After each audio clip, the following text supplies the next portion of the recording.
नमस्कार, आप देख रहे हैं प्रदेश का नंबर 1 और सबसे भरोसेमंद news channel India news Haryana और मैं हूं आपके साथ आयुष चित्रांश। किसान आंदोलन कब खत्म होगा, सवाल बरकरार है। दरअसल कृषि कानून के विरोध में धरने पर बैठे किसानों को मनाने की कोशिशें अब तक बेनतीजा रही हैं। केंद्र सरकार ने किसान प्रतिनिधि की बैठक बुलाकर के उनको मनाने की कोशिश भी की है, तो फिर दिल्ली के विज्ञान भवन में तकरीबन 35 किसान प्रतिनिधि पहुंचे थे। इस बैठक में केंद्रीय कृषि मंत्री नरेंद्र तोमर और पीयूष गोयल भी मौजूद रहे, लेकिन करीब 3 घंटे तक चली तीसरे दौर की यह वार्ता विफल रही है। सरकार ने किसानों के सामने कमेटी बनाने का प्रस्ताव रखा, लेकिन किसान प्रतिनिधियों ने सरकार के प्रस्ताव को ठुकरा दिया। अब किसान नेताओं ने नए कानून को डेथ वारंट बताते हुए कानून वापस लेने की मांग की। साथ ही यह भी साफ कर दिया कि जब तक बात नहीं बन जाती आंदोलन जारी रहेगा। हालांकि 3 दिसंबर को चौथे दौर की वार्ता होगी और अब देखना यह होगा कि सरकार किसानों को आखिर कैसे मना पाएगी।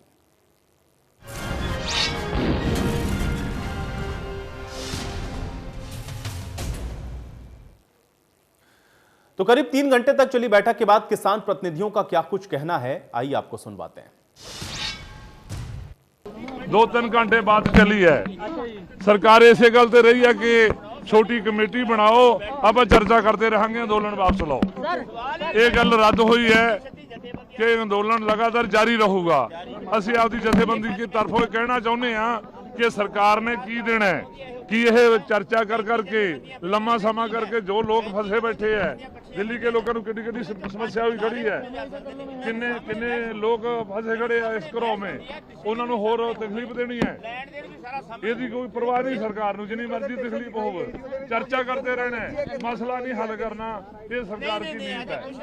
देखो जी, 3 घंटे बाद चली है जी। कुल मिलाकर कहना हो तो जो ये बात है बेसिट्टा रही है, कोई सट्टा नहीं निकला, कोई रिजल्ट नहीं, क्योंकि जो सरकार की तरफ से एक प्रपोजल था भी एक शॉर्ट कमेटी 11 मेंबरों की एक शॉर्ट कमेटी बना देते हैं, जिस 6 मेंबर है वो किसान जथेबंदियों के होंगे, जो इंटेलेक्चुअल होंगे, जहाँ जो लॉ के बारे में जिसकी पकड़ है वो होंगे, और 5 सरकार की तरफ से होंगे। 11 मेंबरी कमेटी बैठेगी लगातार सेशन में और उसका समाधान निकालेगी।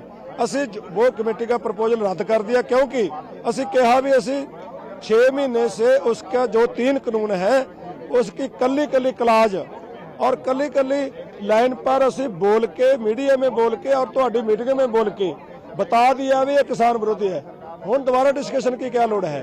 कोई डिस्कशन की लोड़ नहीं, इसको वापस लिया जाए और जो किसान है, लाखों किसान है, उनको भावनाओं को शांत किया जाए, उनकी परेशानी को शांत किया जाए। वापस लेने के अलावा कोई रास्ता नहीं है किसानों की परेशानी को करने के लिए। तो उदों तक जो साडा संघर्ष है, साडा एजिटेशन है, वो जारी रहेगा।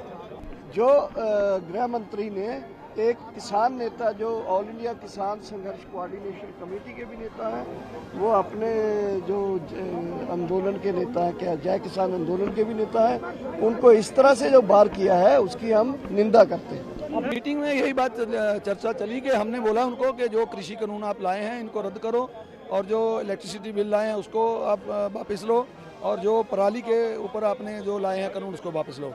लेकिन वो कह रहे थे कि आप और कुछ नहीं सरकार लेकर आई थी, ये बोल रहे थे कि एक कमेटी बना लो तो उस पर चर्चा चलेगी क्लॉज बाय क्लॉज।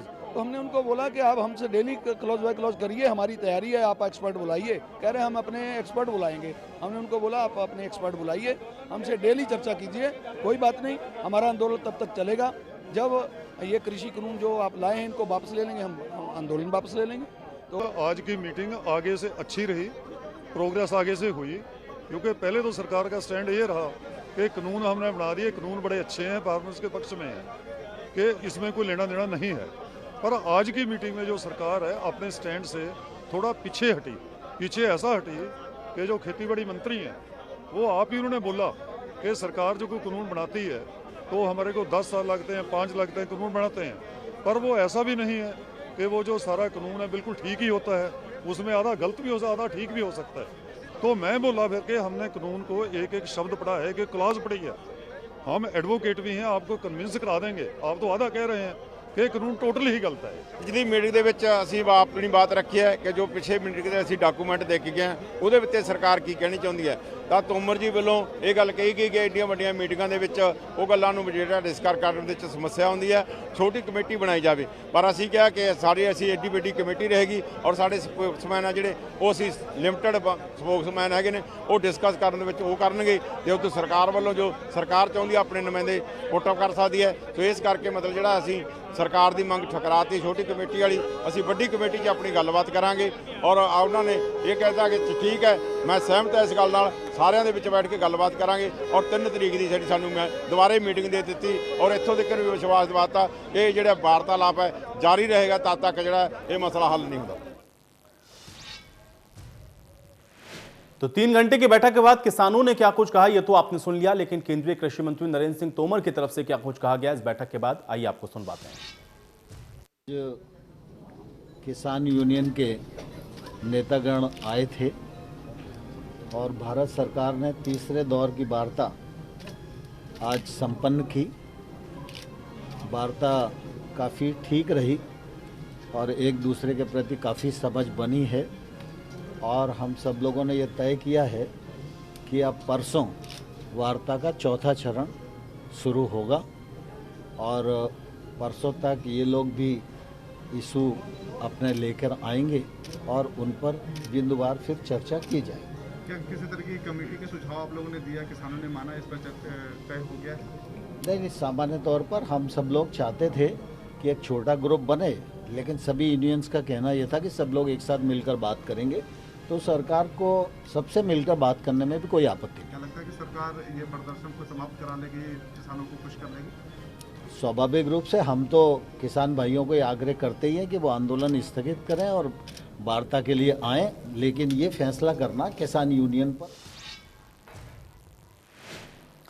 तो चलिए, अब आपने दोनों ही पक्ष सुने। एक तरफ तो सरकार का पक्ष आप सुन रहे थे जब केंद्रीय कृषि मंत्री की तरफ से बात कही गई, और किसान इस सब मीटिंग के बाद क्या कुछ कह रहे थे ये भी आपने सुन लिया, और आज इसी पर चर्चा करेंगे। लेकिन उससे पहले आज के अहम सवाल, उस पर नजर डालते हैं।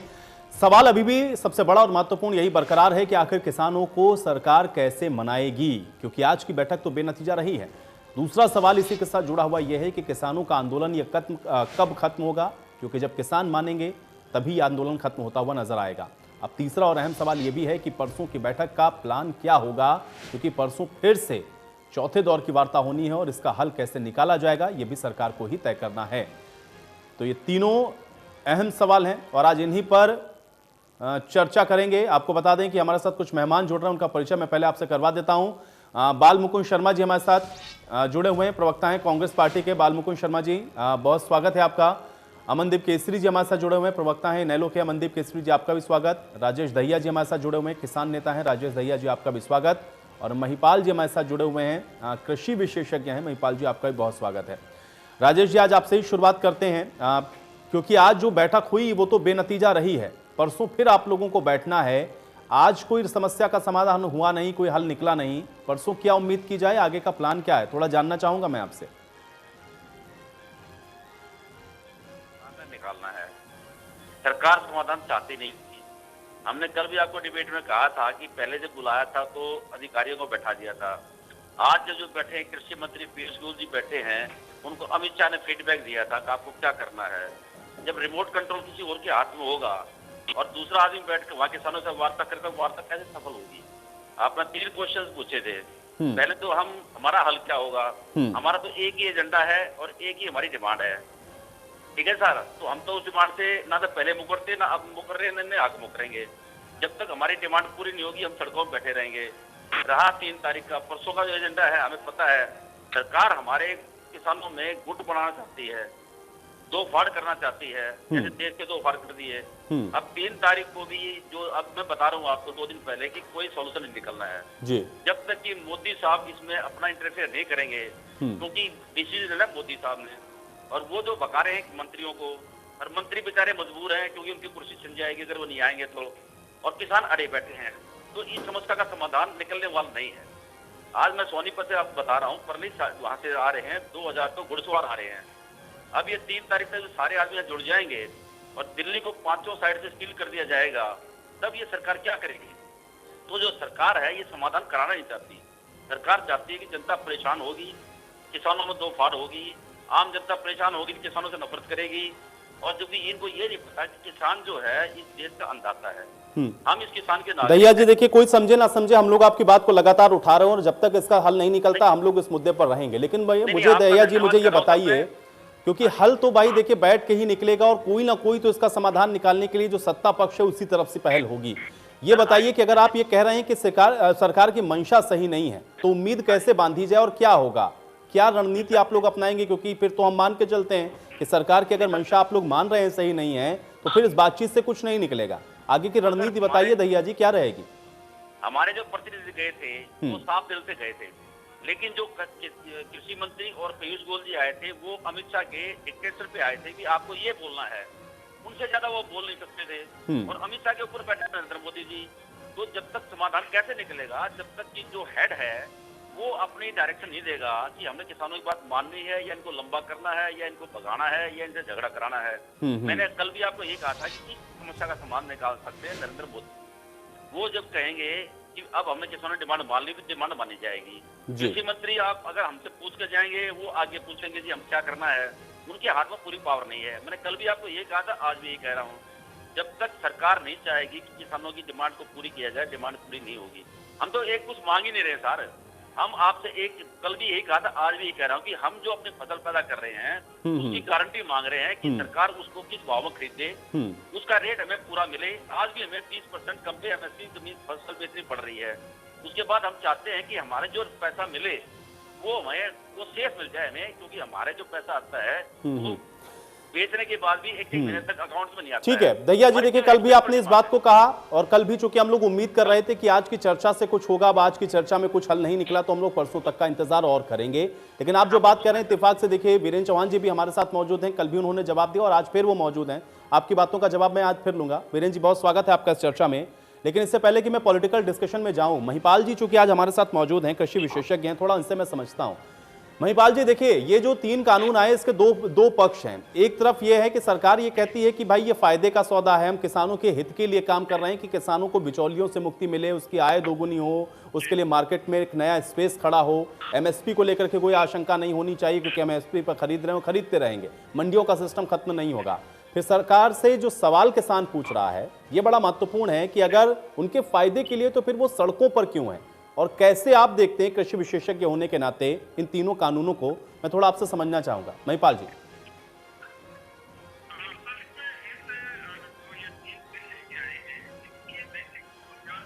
ये जिस आधार पे बनाए गए हैं ये ड्राइंग रूम में बैठ के बना दिए गए हैं, इनका धरातल से कोई लेना देना नहीं है। और ये कोई रेफरेंडम किसान प्रतिनिधियों की तरफ से नहीं कराया गया, ना उनकी कोई राय ली गई पहले, कोई ड्राफ्ट नहीं मंगवाए गए पहले। और जो हम सांसद चुन के भेजते हैं उनकी भी बात को कहीं कहीं दरकिनार किया गया है। तो बीजेपी के जो लोग हैं, जो सांसद हैं, उनकी भी मानसिकता तो किसान के साथ है, बट वो सुन के नहीं कह पा रहे हैं क्योंकि पार्टी के अंदर और सरकार के अंदर डेमोक्रेसी नहीं बची, डिक्टेटरशिप हो चुकी है। एक चीज को थोपा जा रहा है, कॉर्पोरेट के हाथ में सारी चीजें दे दी गई हैं और कॉर्पोरेट डिसाइड कर रहा है, उसके हिसाब से सांसद बोल रहा है, उसके हिसाब से प्रधानमंत्री और देश के गृह मंत्री बोल रहे हैं, डिसाइड वो कर रहे हैं। एक प्रतिनिधि आता है, कृषि मंत्री के हाथ में कुछ नहीं है, वो ऊपर से डिस्कशन करता है, उसे गाइडलाइन दी जाती है, डिक्टेट किया जाता है कि आप ये बोलेंगे जाके। तो ये गोलमाल ये हो रहा है। एक्चुअली लोग और तंत्र के बीच में ना बहुत ज्यादा खाई बनती जा रही है। और आज जो किसान का जो मुद्दा है वो मतलब भारत वर्सेस सरकार का मुद्दा हो चुका है। 70% इस देश में किसान है, 50% डायरेक्ट और 20-25% इनडायरेक्ट।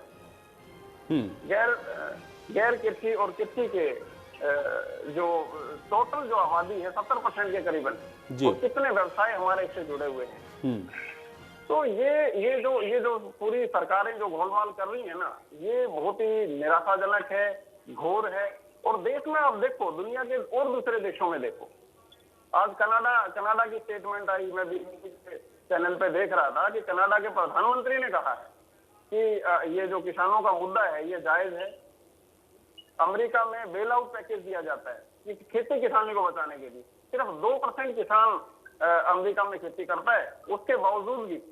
और यहाँ कॉर्पोरेट को पैसा बांटा जा रहा है, 5-5 लाख करोड़ का बेल आउट पैकेज दिया जाता है। और इसके लिए जो किसान का छोटा सा मुद्दा है, मैं पहले देखता था, पहले मुद्दा है कि किसान के जो कर्जे माफ करने की बात आई, कर्जे माफ कितने से कर्जे हैं, उसके लिए इन्होंने कुछ नहीं करा।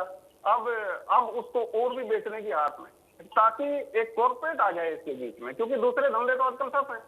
अब ये खेती एक ऐसा धंधा बचा है जहां कॉर्पोरेट। चलिए ठीक है, कुल मिला के महिपाल जी आपने दो बड़ी बातें कही। एक तो आपने कहा कि ये ड्राइंग रूम में बैठ के बना लिया गया, किसानों के साथ कोई चर्चा नहीं हुई। दूसरा आपने ये कहा कि पूरी तरह से ये कॉर्पोरेट को फायदा पहुंचाने वाला है, किसानों को नहीं पहुंचाएगा। बीरेन जी हमारे साथ अब जुड़ चुके हैं। बीरेन जी मैं चाहूंगा जवाब दीजिए, क्योंकि आज की बैठक बेनतीजा रही है, परसों फिर बैठक होनी है। उम्मीद कैसे की जाए जब किसान संगठन या किसान नेता खुद इस बात को कह रहे हो कि आपकी मंशा ही नहीं है उनकी बात को एड्रेस करने की, क्या उम्मीद करें आप? देखिए, किसान और उनके संगठन जो आंदोलन कर रहे हैं, सरकार उनके साथ आज नहीं, आज से पहले भी 2 चरण की बातचीत कर चुकी है। और अभी जो हमारे मित्र बोल रहे थे कृषि विशेषज्ञ, वो इतने बड़े विशेषज्ञ हैं कि वे देश में संसद में डेमोक्रेटिकली जो चर्चा हुई है इन बिलों पर, इन कानूनों पर, वो चर्चा नहीं मानते। देश के हर कानून पर रेफरेंडम होता है क्या कानून बनाने से पहले? विचित्र सी बातें करते हैं कृषि कानूनों का विरोध करने वाले। इन्होंने घोषणा कर दी कि कहीं कॉर्पोरेट हाउसेस बना रहे हैं कानून। ये आप देश की चुनी हुई सरकार का, देश के जनादेश का निरादर करते हैं आप जब ऐसा कहते हैं, एक तरफा, बिना तथ्यों के, बिना जानकारी के।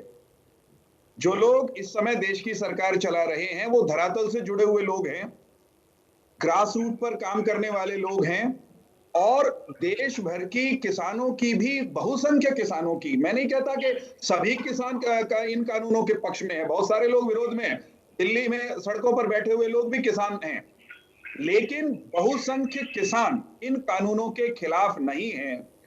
जो लोग आंदोलन करने बैठे हैं वही किसान हैं और उन्हीं की राय डेमोक्रेटिक राय है। ऐसी राय रखने वाले भी तो अनडेमोक्रेटिक हैं। एक निर्वाचित सरकार ने संसद में सारी प्रक्रियाओं को फॉलो करते हुए किसानों के हित में 1, 2, 3 कानून बनाए। आप एक तरफा एक वाक्य में उनको कह देते कॉर्पोरेट उनको बनवा रहे हैं।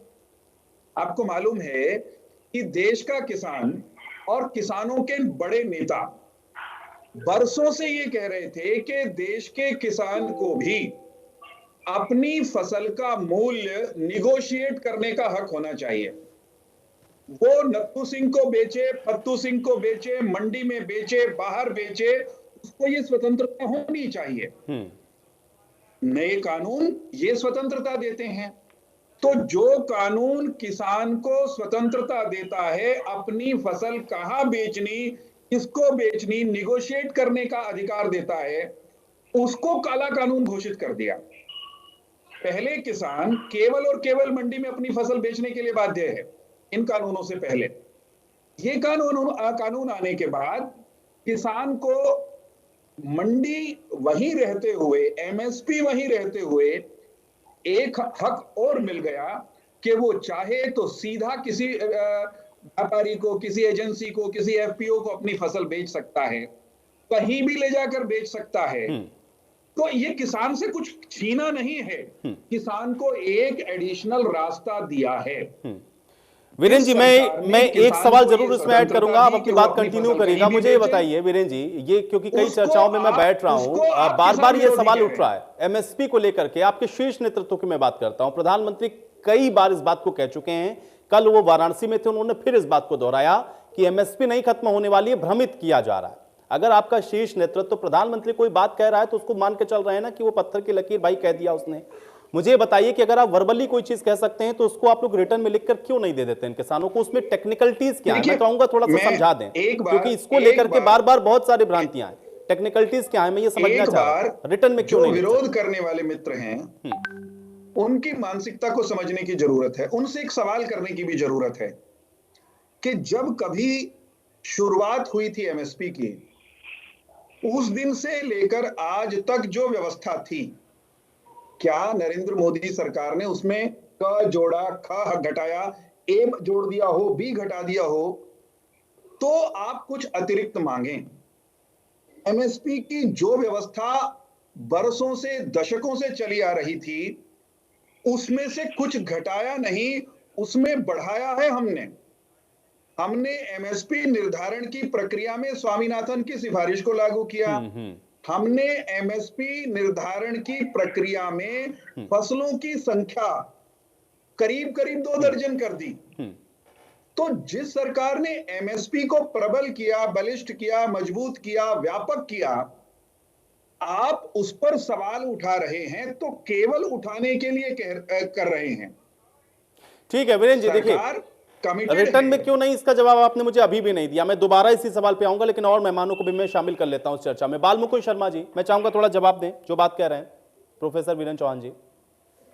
जी देखिए, वीरेंद्र चौहान जी की जो बात का जवाब देने से पहले मैं ये बताऊंगा आपको, आज खुशी का विषय ये है, हमारे जो किसान नेता हैं, जो कृषि विशेषज्ञ हैं, उनको बारीकी से इस बात की समझ है कि आज जिस तरीके से ये कानून बनाए गए हैं, ये जो काले कानून बनाए गए हैं, ये हमारी आने वाली पीढ़ियों के लिए भी खतरनाक हैं। ये हमें बिल्कुल गुलामी की तरफ ले जाएंगे। ये हमारे विशेषज्ञों ने बताया। कैसे ले जाएंगे गुलामी की तरफ से? ये तो मुझे नहीं लगता महिपाल जी ने बताया कि गुलाम हो जाएंगे। बालमुकुंद जी समझाइए थोड़ा, क्योंकि चीजें क्लियर होनी चाहिए ना, भ्रांति नहीं फैलनी चाहिए, यहाँ से कोई गलत मैसेज ना जाए। हम गुलाम कैसे हो जाएंगे इस कानून से, इसको थोड़ा सा स्पष्ट करिएगा। देखिए ये बता दीजिए, मैं गुलाम ऐसे मैं पूरा समझ लेते हैं वीरेंद्र जी, मैं समझ लेता हूँ, वीरेंद्र जी मैं समझ लेता हूँ, और आप मुझे बताइएगा कि रिटर्न में क्यों नहीं दिया आपने। ये सवाल आपके लिए, मैं दोबारा आपके पास आऊंगा। बालमुकुंद जी मैं बताता हूँ, मेरी बात पूरी होने दीजिए। जी जी जी जी, आप एक बात समझिए, जिस तरीके से हमारे किसान नेताओं ने बात रखी, हम उसको ही आगे बढ़ाते हैं। हमारे बीजेपी के प्रवक्ता ने जिस तरीके से उनकी दोनों की बातों को कॉन्ट्राडिक्ट किया, बीच में ट्रैप किया, काटा, अहंकार बोल रहा है इनका, विनाश काले विपरीत बुद्धि। आप ये समझ के चलिए, आज हमारा किसान अन्नदाता है और किसान को किसान के भले का, अपने भले का खुद पता है। अब ये जवाब दे दे, किसने मांग करी इनसे ये बात करी? एसेंशियल कमोडिटी आवश्यक वस्तु अधिनियम का जो कानून ये लेकर आए, किस किसान ने मांग की?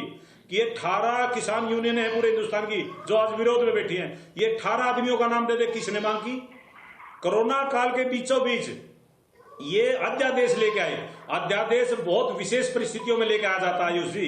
ये अध्यादेश केवल इसलिए लेके आए, पहले इन्होंने आडंबर 3-4 महीने तक ये बनाया कि कोरोना का भय दिखाया, और उसके बाद बीचों बीच ये अध्यादेश लेके आए। उन अध्यादेश लेके आने के बाद कम से कम 2-2.5 महीने से पंजाब के किसान शांतिपूर्ण ढंग से सड़कों पे बैठे रहे। ये लोग वहां मिलने नहीं गए, और जब वो लोग मजबूर हो गए, बिल्कुल मजबूरी में वो लोगों ने कूच किया दिल्ली की तरफ। इन्होंने रास्ते खोद दिए, इनके खिलाफ आज हाई कोर्ट में केस है इस बात के कि सरकार ने रास्ते खुदवा दिए। उसके बाद पंजाब के मुख्यमंत्री से हमारे ठीक है बालमुकुंद जी, देखिए ये बातें बहुत बार हो चुकी हैं, इस पर कई बार मैं चर्चा कर चुका हूं। मुझे लगता है कि ये बातें दर्शकों के पास भी हैं, वो सब जान रहे हैं कि क्या हो रहा है क्या नहीं हो रहा है। मैं 2 सवाल पूछूंगा आपसे, मैं चाहूंगा बिल्कुल शार्प में जवाब दीजिएगा, क्योंकि समय मेरे पास नहीं होता है, फिर मैं दूसरा रिएक्शंस भी नहीं ले पाऊंगा। मुझे बताइए बालमुकुंद जी, आपका मैनिफेस्टो राष्ट्रीय स्तर पर, बालमुकुंद जी मेरा सवाल सुन लीजिए, आप जवाब दीजिएगा। आपका जो आपकी पार्टी की तरफ से मैनिफेस्टो जारी किया गया राष्ट्रीय स्तर पर, उसमें आप लोगों ने कहा था कि आप कृषि सुधार कानून लाएंगे, उसके अंदर बहुत सारी व्यवस्थाएं आप लोग करने वाले थे। मुझे नहीं पता कि आप कौन सा कानून लाने वाले थे। मुझे ये बताइए कि ठीक है आप लोग केंद्र में नहीं आए, स्टेट के अंदर तो बहुत जगह आपकी सरकारें चली ना, आप कोई ऐसा मैसेज दे देते या कोई ऐसा कोई प्लान, मास्टर प्लान बता देते जिससे किसानों की आय बेहतर हो जाती, वो बेहतर स्थिति में चला जाता। मैं वीरेंद्र जी से सवाल पूछ लेता कि वो इंप्लीमेंट आप क्यों नहीं कर रहे हैं जो पंजाब में है या जो राजस्थान में है। आपके पास भी कोई प्लान नहीं है, सिर्फ आरोप लगाने के लिए आरोप लगाइए कि आप किसान की बड़ी चिंता करते हैं। 70 साल आपने अगर इतनी चिंता की होती तो किसान आज बहुत संपन्न होता है इस देश का। इसका कोई जवाब है क्या बालमुकुंद जी आपके पास? सिर्फ विरोध करने के लिए विरोध करना है कि हाँ किसान विरोध कर रहे हैं तो चलिए हमारी भी राजनीतिक परिप्रेक्ष्य उसमें सत्ता है, बताइए मुझे। बात तो सुनिए, आप ही बोलते रहेंगे या मेरा भी जवाब लेंगे? आयुष जी आप ये बताइए, आयुष जी आप ही बोलते हैं या मेरा जवाब लेंगे? सुन रहा हूं मैं आपको। आप चुप रहिए, मेरा जवाब लीजिए आप। बालमुकुंद जी मैं चुप तो नहीं रहूंगा, मैं काउंटर सवाल तो पूछूंगा, लेकिन आप जवाब दीजिए, जवाब देने का समय दूंगा मैं आपको, जवाब दीजिए। नहीं मैं आपको नहीं कह रहा चुप रहने की। वो बीच में आपको नहीं कह रहा, बीच में कोई और बोल रहा था प्रवक्ता, वो बीजेपी प्रवक्ता, आपको नहीं कह रहा मैं। जी आप सुनिए मेरी बात भाई, मैं तो हमारे पास प्लानिंग थी तभी हम हरित क्रांति लेके आए, हमारी पास प्लानिंग थी तब सफेद क्रांति लेके आए, हम खाद्य सुरक्षा कानून लेके आए, हम मनरेगा लेके आए, हमारे पास आयुष जो प्लानिंग है। और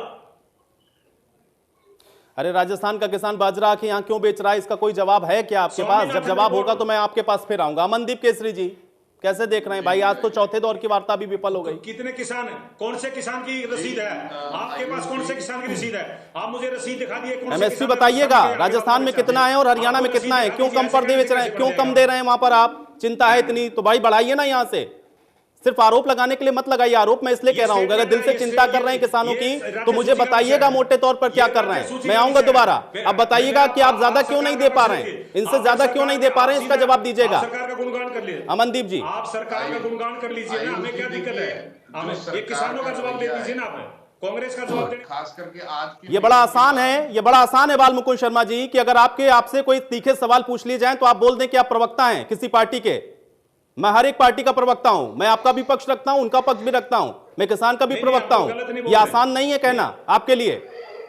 जब जवाब ना हो तो इस तरीके की बातों का और कुतर्क को मत गढ़ा करिए। बाल मुकुंद जी ये सवाल आपसे क्यों नहीं पूछा जाना चाहिए? मैं किसान से क्यों पूछूं? सरकार जहां आप चला रहे वहां मैं आपसे पूछूंगा ना कि आप क्यों नहीं दे पा रहे हैं ज्यादा। उसका सवाल, उसका जवाब किसान देगा। आज ये जो आप तर्क लेकर के आइएगा, आपके पास तर्क हो तो बताइएगा और आगे से ये मत कहिएगा कि मैं किसी पार्टी का प्रवक्ता हूं। बाल मुकुंद शर्मा जी, मैं पूरे तर्क लेकर, बाल मुकुंद शर्मा जी आगे से ये कभी मत कहिएगा कि मैं किसी पार्टी का प्रवक्ता हूं। मैं यहाँ सबका पक्ष रखने के लिए बैठा हूं, सबको सुनने के लिए बैठा हूं। बाल मुकुंद जी आपको भी मैं समय दे रहा हूं, आप अपनी बात को रख पा रहे हैं यहाँ पर। आगे से कभी मत कहिएगा ये बात। बाल मुकुंद शर्मा जी चलिए, बाल मुकुंद शर्मा जी आगे से जो शब्दों का चयन करें उसका ध्यान रखें। अमनदीप केसरी जी, अमनदीप केसरी जी आयुष जी, मैं किसानों पे बात किया। ठीक है, आप किसानों की बात कर रहे हैं, मैं अडानी अंबानी की बात कर रहा हूं। हो गया खत्म, अब आप शांत रहें। अमनदीप केसरी जी, इसके अलावा कुछ नहीं आता क्योंकि आपको, क्योंकि तर्क नहीं है आपके पास। अमनदीप केसरी जी आयुष जी, देखिए जिस तरह का रवैया सरकार अपनाए हुए है वो आज की मीटिंग से भी स्पष्ट हो जाता है। बड़ी बेईमानी सी लगती है कि सरकार ये कह रही है कि हम वार्ता के लिए तैयार हैं, आप अपने मुद्दे लेके आए, पॉइंट लेके आए। इतना बड़ा आंदोलन, मैं समझता हूं कि आपके चैनल पे भी इतनी बार इसके ऊपर चर्चा हो चुकी है विस्तृत से कि एक एक दर्शक को अब इसके मुद्दे और पॉइंट पता है। लेकिन सरकार आके इस मौके पर ये कहती है कि जी अभी आप पॉइंट लेके आए, कोई कमी बताइए, तो बड़ी बेईमानी सी लगती है इस बात में। और दूसरी बात जो आप कांग्रेस के प्रवक्ता से पूछना चाहते थे, मेरे साथी भाजपा के प्रवक्ता का जवाब मैं देना चाहूंगा कि व्यवस्था में तर्क से बात करूंगा। जैसे उन्होंने बताया कि भाई किसान को इस बिलों के राही उन्होंने ये कर दिया कि वो अपनी फसल का दाम खुद तय करे, जहां बेचना चाहे वहां बेचे। देखिए उसके लिए मैं आपको बताऊं कि हमारा देश कोई विकसित देश नहीं है। यहाँ पर किसान के पास इतनी क्षमता नहीं है, इतना इंफ्रास्ट्रक्चर नहीं है। अगर वो होता तो वही वो पहले ही ना बेच लेता, कौन सा कानून उसको बांध रहा था। लेकिन नहीं, किसान के पास क्षमता नहीं है, वो बंधा पड़ा है।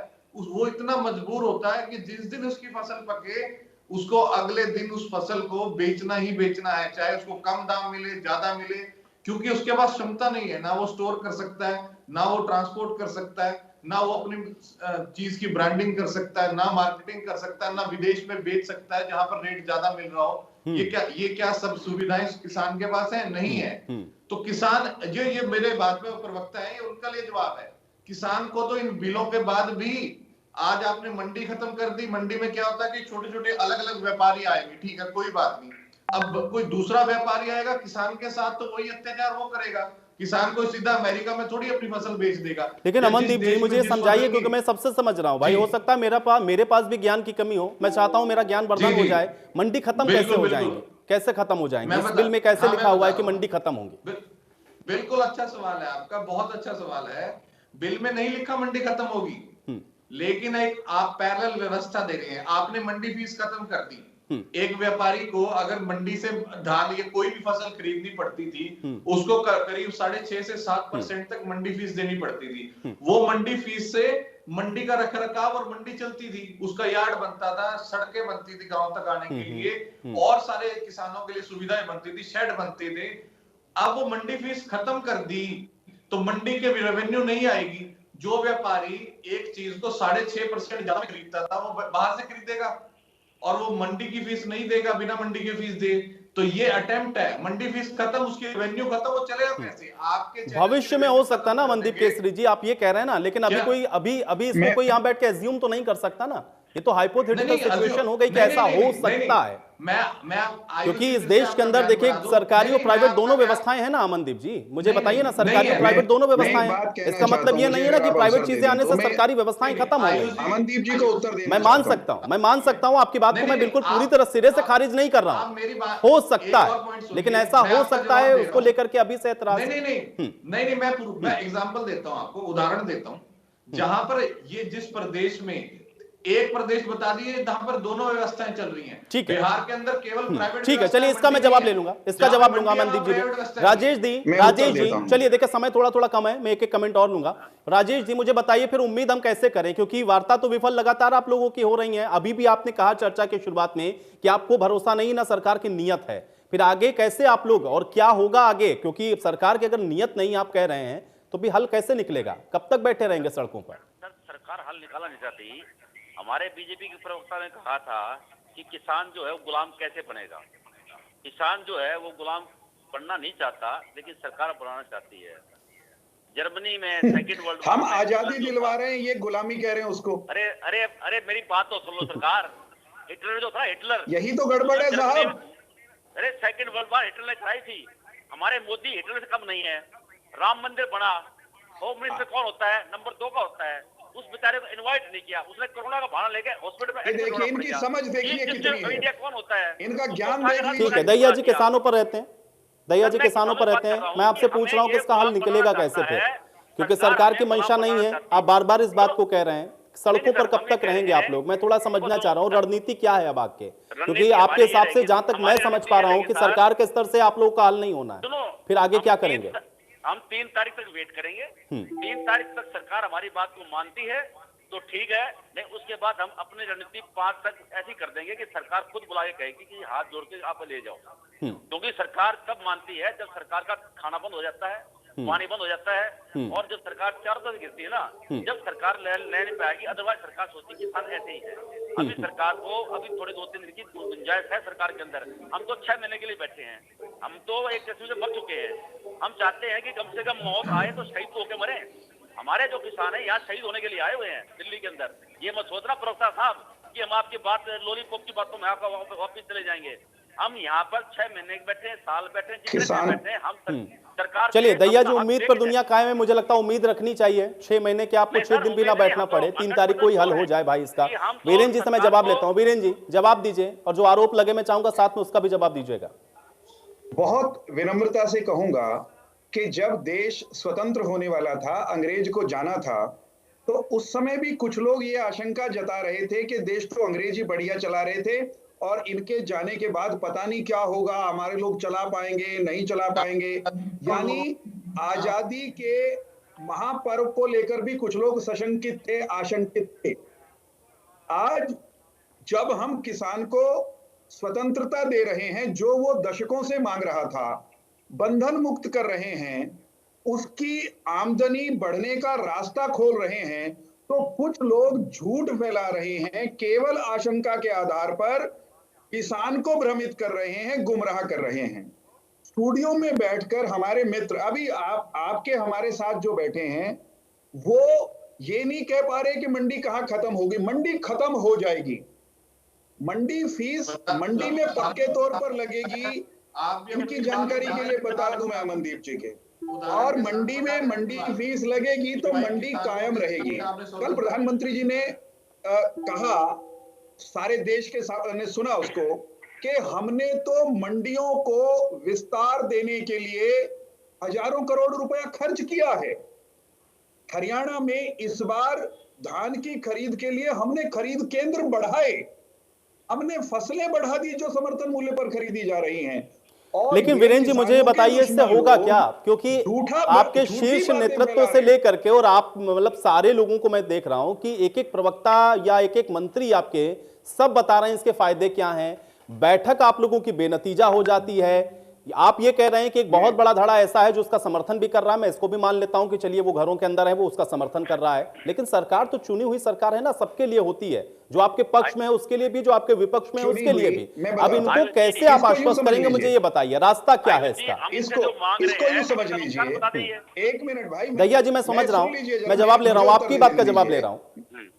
मैं सिर्फ ये कह रहा हूं, आप जब से देश आजाद हुआ और आज तक संसद देश चलाती है कानून बनाकर, इक्का दुक्का किसी मसले को छोड़कर किसी भी विषय पर सबके सब एकदम सहमत हो जाएं, ऐसा होता है क्या?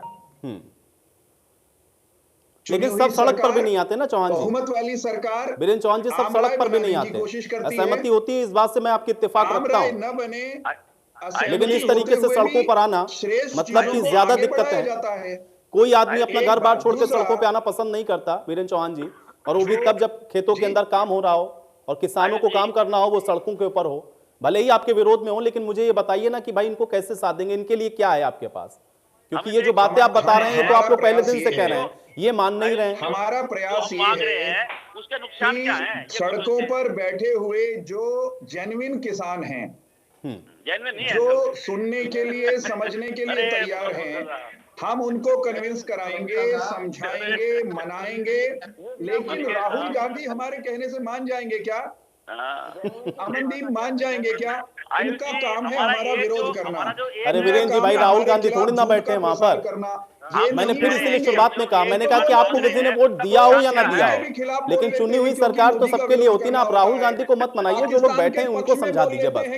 बाल मुकुंद जी, चलिए ठीक है, अब कंक्लूजन की ओर बढ़ते हैं, भाई समय नहीं है मेरे पास। बाल मुकुंद जी, हल क्या है इसका, समाधान कैसे निकलेगा? दैया जी एक सेकंड, दैया जी मेरे को मुझे सबसे कमेंट लेना होगा। बाल मुकुंद जी, इसका हल क्या है? मोदी का विरोध करने के लिए किसान का विरोध मत करिए। ठीक है वीरेंद्र जी, अब बाल मुकुंद जी को बोलने दीजिए। जो बीजेपी के प्रवक्ता, मेरे बाल मुकुंद जी, इनको चुप कराओ प्लीज। आयुष जी, बीजेपी के प्रवक्ता, हाँ जी, बीजेपी के प्रवक्ता आजादी की बात कर रहे हैं, अंग्रेज की बात कर रहे हैं। ये लोग असहयोग आंदोलन में इन्होंने बहिष्कार किया था असहयोग आंदोलन का, और अंग्रेजों के मुखबिर थे। ये लोग आजादी के आंदोलन की बात करते हैं। दिक्कत इन लोगों की यही है। इसका समाधान एक है आयुष जी, अगर आप बिल्कुल ब्रीफ में मेरे से बात सुने जी। एमएसपी की गारंटी लिख के दे केंद्र सरकार, और सबसे पहले तो सिरे से ही ये गलत था आयुष जी। ये राज्य सूची का विषय है कृषि, आप हमारा संघीय ढांचा है, उसमें आप बिल्कुल स्पष्ट प्रावधान। हमने पंजाब में आयुष जी, हमने एमएसपी पे 5 साल की सजा कर दी, और हम राजस्थान में भी करेंगे जहां जहां कांग्रेस का शासन है। हम उस पे एमएसपी से कम खरीदने पे 5 साल की सजा करेंगे। और जब आपने नहीं बनाया तो स्वतः ही वहां के किसानों को इससे स्वतंत्रता मिलेगी। चलिए सुन लेते हैं, बाल मुकुंद जी को भी सुन लेते हैं। आप तो वीरेंद्र जी, मैं आपका सवाल समझ गया, मैं आपका सवाल समझ गया, ठीक है। एक सेकंड, बाल मुकुंद जी की बात कंप्लीट होने दें पहले। बाल मुकुंद जी जल्दी से मुझे बताएं, और वीरेंद्र जी आपसे ये भी पूछ रहे हैं कि भाई एमएसपी इंश्योर होगी, ये कानून तो आप भी नहीं लाए, और अगर आप नहीं लाए तो आप उनसे सवाल नहीं पूछ सकते हैं, इसको भी इंक्लूड कर दीजिएगा इसी में। नहीं, मैं श्योर होगी ना जी। देखिए एमएसपी लागू होगी पंजाब में, एमएसपी हर साल गवर्नमेंट एमएसपी बढ़ता रहता है। जब एमएसपी से कम कोई खरीद का केस मिल गया उसको 5 साल की सजा, ये तो कानून हम पंजाब में लेके आए हैं। और जहां जहां कांग्रेस की सरकारें आई थी, मैं आपको विश्वास दिलाता हूं इस राष्ट्रीय चैनल पर, कितनी फसलों के हम हर जगह ये कानून लेके आएंगे। केवल गेहूं, ये हमारी तरफ से एक बाध्यता है, वचन पत्र है हमारा। ठीक है वीरेंद्र जी, भाई कितनी भी फसलों के लिए लाए हो, चलिए ठीक है, आप भी स्पेसिफिक कर दीजिए ना कि आप इतनी फसलों के लिए इंश्योर कर देंगे। कोई तो रास्ता निकालिए ना, इस बात का हल तो निकालना पड़ेगा ना। अमनदीप जी, आयुष जी, मैं आपसे आयुष जी, राजेश दैया जी बैठे हैं, हमारे कृषि विशेषज्ञ बैठे हैं। अगर ये इस बात का भी विश्वास दे देंगे ना कि एमएसपी लागू रहेगा, तो मैं समझता हूं किसान आधे से ज्यादा संतुष्ट हो जाएंगे, और हो सकता है वो सारी बातें मान भी जाए। अकेले एमएसपी एक विषय है, उस पर लिख के दे दे, लेकिन ये नहीं लिखेंगे क्योंकि ये कॉर्पोरेट की सरकार है, चुनिंदा पूंजीपतियों की सरकार है, उनके हितों की तरफ ध्यान दिया जा रहा है। चलिए अमनदीप केसरी जी। हम तो पहले दिन से कह रही थी कांग्रेस, ये इन्होंने जैसे चलिए वो किसान नेता बता चुके हैं, वो किसान नेता कई बार कह चुके हैं और वो बार बार कह रहे हैं, वो पहले दिन से चर्चा में बैठ रहे हैं मेरे साथ, जब से प्रदर्शन हो रहा है वो पहले दिन से इस बात को कह रहे हैं कि एमएसपी को लेकर के हमको इंश्योर कर दे, हमारा आधा जो मसला है वो वहीं सॉल्व हो जाएगा। अमनदीप केसरी जी। आयुष जी देखिए, भाजपा प्रवक्ता की बात से ही नेगेटिव हो जाती है कि भाई वो किसान को स्वतंत्र करते हैं। मेरा जवाब ये है कि जिन प्रदेशों में मंडी एक्ट नहीं था, जहां पर किसान पहले से ही स्वतंत्र था, उन प्रदेशों में किसान की क्या हालत हुई है? वो खुशहाल हुआ है या कंगाल हुआ है? इसलिए किसान डरा हुआ है। उन खासकर उन प्रदेशों का जहां पर मंडी एक्ट है, कि जहां पर पहले से स्वतंत्र था किसान, बिहार, उत्तर प्रदेश, मध्य प्रदेश, वहां खुशहाल की बजाय कंगाल हो गया है। और दूसरी बड़ी बात जो एमएसपी की आपने बार बार सवाल किया, वो इस बात पर नहीं आएंगे भाजपा के प्रवक्ता कि एमएसपी का कानून, गारंटी कानून बनाने में क्या दिक्कत है। लेकिन इसके साथ साथ मैं ये भी कहने से नहीं चूकूंगा कि मेरे साथी कांग्रेस प्रवक्ता बैठेंगे, कांग्रेस का नेता भी कोई ये नहीं कह रहा कि हमारी सरकार आने पर एमएसपी का गारंटी कानून बना देंगे। कोई बयान नहीं दे रहा है ये बात का। ये किसानों के ऊपर राजनीति करने के लिए केवल और केवल दे दिया यहाँ पर बैठ जाते हैं। और नहीं, आप कह रहे हैं कि आप तीनों कानून जो लाए हैं उसको आप फाड़ के फेंक देंगे, लेकिन ये नहीं कह रहे हैं साथ में कि आप एमएसपी को इंश्योर कर देंगे। ये भी कह देना चाहिए, राहुल गांधी को एक ट्वीट करना चाहिए ना, इतने ट्वीट करते हैं तो। नहीं आयुष जी, और आप ये फिर से सवाल, बहुत अच्छा सवाल है, फिर से भाजपा के आयुष जी एमएसपी को श्योर करेंगे। अरे आज तो जेजेपी ने भी कह दिया मनदीप जी, ठीक है मैं वो सवाल पूछ लेता हूं, लेकिन मेरे पास समय थोड़ा सा कम है। महिपाल जी से एक कमेंट मुझे लेना है। बिल्कुल महिपाल जी मुझे ये बताइए, महिपाल जी मुझे ये बताइए हल क्या है? भाई मैं हल समझना चाह रहा हूं, क्योंकि समस्या तो यहां से हम लोग को बड़ी गंभीर दिख रही है, क्योंकि अब सरकार कह रही है कि फायदे का है, किसान कह रहे हैं हमारे फायदे का नहीं है। बातचीत लगातार हो रही है, लेकिन हल होगा क्या? किसान कह रहे हैं ये मत कहिए, कृषि विशेषज्ञ होने के नाते कह रहा है आयुष जी, ये मत कहिए कि सारे किसान कह रहे हैं। ठीक है वीरेंद्र जी, लेकिन जो किसान गए कम से कम वो तो असंतुष्ट है ना, और उनकी भी संख्या, उनकी भी तादाद अच्छी खासी है। वीरेंद्र जी मैं फिर वही बात दोहराऊंगा, जो आपके पक्ष में है या जो आपके विपक्ष में है, सबका ख्याल आपको रखना है ना। महिपाल जी, ये है कि किसान की समस्या को एड्रेस किया जाए, उसको उसकी कीमत का एनालिसिस करके वो फसल उसको कितने पैसे में उसके घर पड़ रही है, उसका मुनाफा जोड़ के उसकी एमएसपी डिसाइड की जाए, ताकि वो नुकसान में ना रहे। वो अन्नदाता है, पेट भर रहा है, जैसे फौज बॉर्डर पे काम करती है, वैसे ही किसान आपके खेत में काम करता है आपका पेट भरने के लिए। आप उसको बिजनेस के साथ मत जोड़िए, आप कॉर्पोरेट के साथ बात कर रहे हैं, आप उसको अलहदा ले रहे हैं, वो लेने की जरूरत नहीं है। वो एक ऐसे प्रोडक्ट पे काम कर रहा है जो देश का पेट भर रहा है। आज आपके कोरोना के दौरान में देखा कि आपने दवाई के लिए पूरा देश इंतजार कर रहा है, ऐसे ही एक दिन रोटी के लिए इंतजार करेगा ये देश। ये मजाक क्या बना रखा है पार्टियों ने, मतलब सोच ही नहीं रहे कुछ, मतलब उस मुद्दे को कहीं लेके जा रहे हैं। ये क्या राजनीति की रोटियां सेक रही है? कांग्रेस कह रही है कि हम कृषि विशेषज्ञ जी को एक बात बताना चाहता हूँ, ये कह रहे हैं कि हमने उसके लिए दे दिया है। भैया जो सोयाबीन पैदा करने वाला वो मध्य प्रदेश का किसान नहीं है क्या? मूंगफली पैदा करने वाला गुजरात का, आलू पैदा करने वाला गुजरात का किसान नहीं है क्या? हमारा तो ऐसा देश है जहाँ हर 10 किलोमीटर पे महिपाल जी पैदा होता है। क्या है ये? महिपाल जी, सरकार पहले ही स्वामीनाथन आयोग की सिफारिशों के अनुसार लागत से 1.5 गुना समर्थन मूल्य देने की व्यवस्था कर चुकी है। सिफारिशें लागू कर देते तो ये देश बच जाता। और आपको मालूम ही नहीं है कहाँ रहते हैं आप, देश में हो का तो नाम ले रहे हैं आप, कैसे विशेषज्ञ हो आप? तो आपको मालूम होना चाहिए स्वामीनाथन आयोग की सिफारिशें 1.5 गुना लागत से 1.5 गुना समर्थन मूल्य की लागू हो चुकी है ना। और विशेषज्ञ जी टेलीविजन पर बैठ के कह रहे हैं कि लागू नहीं हुई। स्वामीनाथन जी से बात कर दीजिए, क्या उनकी एक भी चीज? मैं स्वामीनाथन ने स्वयं ट्वीट करके सरकार के निर्णय का, लागू करने के निर्णय का स्वागत और अभिनंदन किया, और विशेषज्ञ महाशय टेलीविजन पे बैठ के कह रहे हैं कि लागू नहीं हुआ। कैसे विशेषज्ञ हैं आप? कैसे बात कर रहे हैं? महिपाल जी कहाँ रहते हो? स्वामीनाथन आयोग की अधिकांश सिफारिशें ये सरकार लागू कर चुकी है। समर्थन मूल्य लागत से 1.5 गुना देना शुरू कर दिया है, और विशेषज्ञ कह रहे हैं कि लागू नहीं हुआ। कहीं धोखाधड़ी है किसान के साथ। वो नकली है क्या? आप बात कर रहे हैं राजनीतिक दलों के लोग, यहाँ कांग्रेस के प्रवक्ता जिनको स्वामीनाथन और रामनाथन का अंतर नहीं पता, ये भी कह देते हैं स्वामीनाथन आयोग की सिफारिश लागू नहीं हुई। आपको एमएसपी का और ग्राउंड रियलिटी का अंतर नहीं पता, मेरे को चलिए ठीक है, अब इस आरोप प्रत्यारोप से मुझे लगता है यहाँ से कुछ हासिल नहीं होना है। हालांकि किसान जो बात कह रहे हैं बस वो एड्रेस हो जाए, सवाल इसी बात करना है कि इसका हल निकलेगा कैसे। आप सभी का बहुत शुक्रिया, आप लोगों ने समय निकाला, इस चर्चा का हिस्सा बने। हालांकि आज जो तीसरे दौर की वार्ता थी वो भी हम कह सकते हैं कि पूरी तरह से विफल रही है, क्योंकि इसमें कोई नतीजा नहीं निकला है। लेकिन अभी परसों फिर बैठक होनी है और देखना यह है कि क्या परसों की बैठक में कोई समाधान निकलता है। आज बड़ी बहस में मेरे साथ फिलहाल इतना ही।